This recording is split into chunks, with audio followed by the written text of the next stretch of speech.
cosa bastante importante de esto es la escasa autonomía financiera que tienen los gobiernos locales. O sea, algo que ha sido ampliamente discutido. Serrano y Berni lo discuten, y Berni y Nostroza, y esto viene más bien por esta alta dependencia del Fondo Común Municipal. La escasa autonomía que tienen ellas, principalmente porque el Fondo Común Municipal representa más del 90% del financiamiento en algunas municipalidades.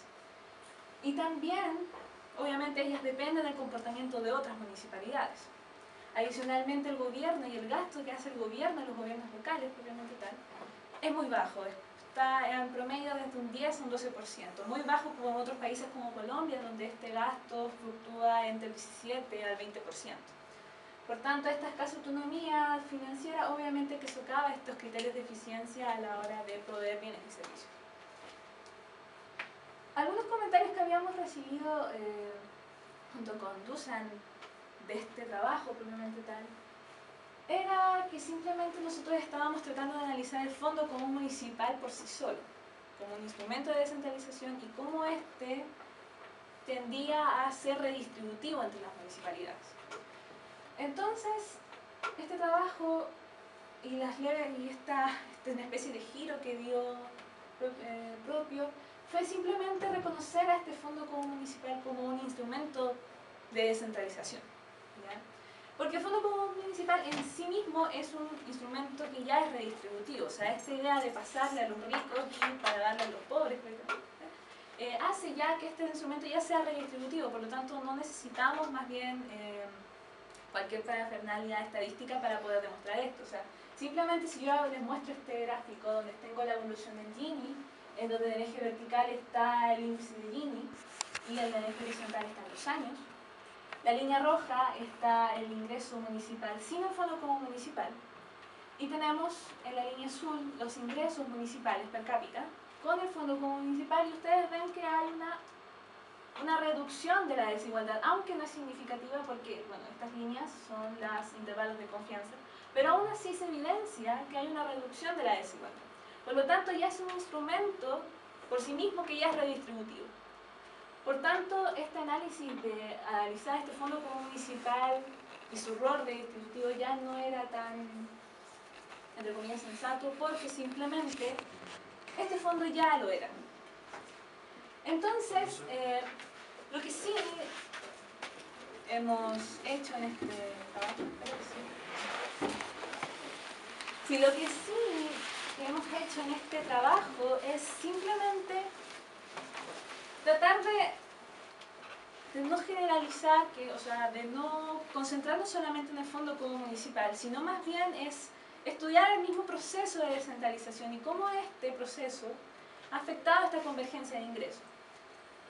¿Por qué considerar ahora sí el Fondo Común? Es decir, ahora el Fondo Común ya no es el centro de nuestra investigación, sino más bien es un instrumento que es como la mejor variable proxy que tenemos para poder medir la descentralización del país y cómo esta puede afectar a los ingresos. Entonces lo que hacemos simplemente es basarnos en esta idea de convergencia. Es decir, yo les mencioné que hay dos motivos para poder descentralizar, uno de equidad y otro de eficiencia.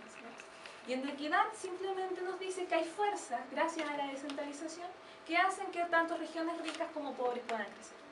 Entonces, basándonos en esto, ¿por qué vamos a considerar este Fondo Común Municipal como un instrumento más bien de análisis, pero no enfocándonos directamente al análisis del Fondo Común Municipal propio, sino más bien analizando el Fondo Común Municipal? Es porque simplemente este fondo y este mecanismo tiene alguna influencia dentro de esta convergencia de ingresos. Simplemente porque dentro de este fondo de los ingresos municipales, este instrumento es el más importante. De hecho, financieramente es la reforma más importante para las municipalidades en términos de financiamiento. Por tanto, el comportamiento que hay del Fondo Común Municipal tiene obviamente una influencia y condiciona tanto la convergencia o divergencia de ingresos que tienen las municipalidades. Por lo tanto, esta misma estructura propia del Fondo Común Municipal nos ayuda a pensar y nos ha obviamente abierto una línea más de investigación en que más bien el proceso de descentralización propiamente tal y esta idea de convergencia se ve afectado y condicionado por el comportamiento que tiene este Fondo Común Municipal en las municipalidades.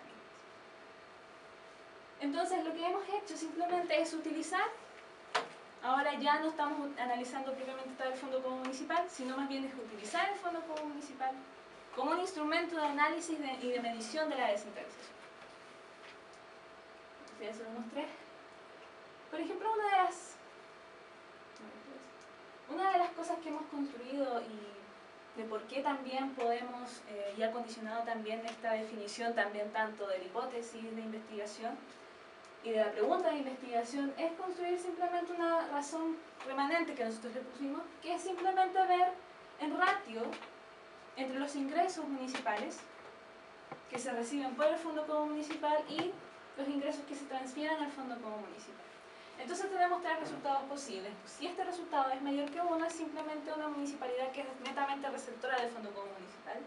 Si es menor que 1, es un instrumento, es una municipalidad, perdón, que es totalmente aportadora a este fondo, y si este indicador es igual a 1, tenemos una municipalidad aportadora receptora. ¿Ya? Este es una especie de catastro que se hizo de las municipalidades en donde podemos encontrar varias razones por las cuales tenemos que creer que este Fondo Común Municipal es lo más importante dentro del financiamiento. Estas son todas las municipalidades aportadoras, es decir, el Fondo Común Municipal se sustenta solamente entre 14 y 15 municipalidades. En 2011 aumentó esa cantidad. Mientras que las municipalidades receptoras superan las 330 en casi todos los años, para hacer la excepción del 2006 y del 2011. Es decir, es un instrumento en el cual las municipalidades dependen totalmente de él. Y gran parte de las municipalidades, el 90%, es decir, este Fondo Común Municipal se ve netamente sustentado por un poco de municipalidad, un grupo pequeño de municipalidades, y se ve las municipalidades que se ven beneficiadas más bien son más de 300, es decir, solamente entre 16 municipalidades financian a 330 otras municipalidades. Por lo tanto, la importancia que tiene este instrumento dentro de las finanzas para estas 330 es muy importante. De hecho, la tasa de dependencia al fondo, hay algunas municipalidades en las cuales depende de un 90% de ellas. Por lo tanto, hay una gran dependencia a este Fondo Común Municipal.